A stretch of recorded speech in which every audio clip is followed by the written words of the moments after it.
Bonjour, alors très rapidement, dans les transactions transjuridiction, les points vraiment importants, évidemment, c'est la gestion des risques de l'inconnu.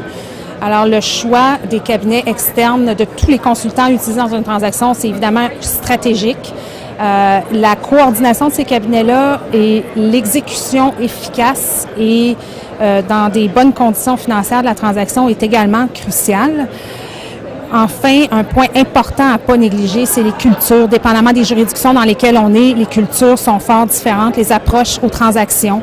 Donc, on doit essayer d'en connaître un peu plus sur la culture avant d'amorcer des contacts plus directs avec ces cultures-là, être ouvert à ces cultures-là, s'adapter.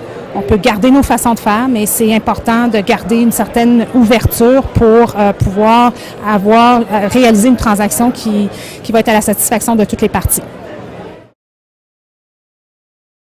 Pour moi, la gestion d'une transaction transfrontalière,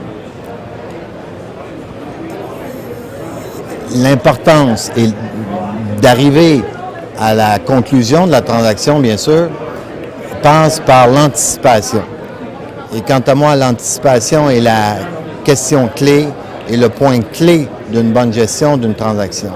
Alors, l'anticipation des conditions et des obstacles qui seront rencontrés pendant la transaction, l'anticipation de la réaction de l'autre partie aux diverses conditions qu'on mettra dans la transaction et le fait aussi d'être prêt à avoir un plan B si, évidemment, la partie avec qui on négocie n'adhère pas aux conditions qu'on lui pose pour la transaction. Donc, pour moi, c'est de la prévision et de l'anticipation.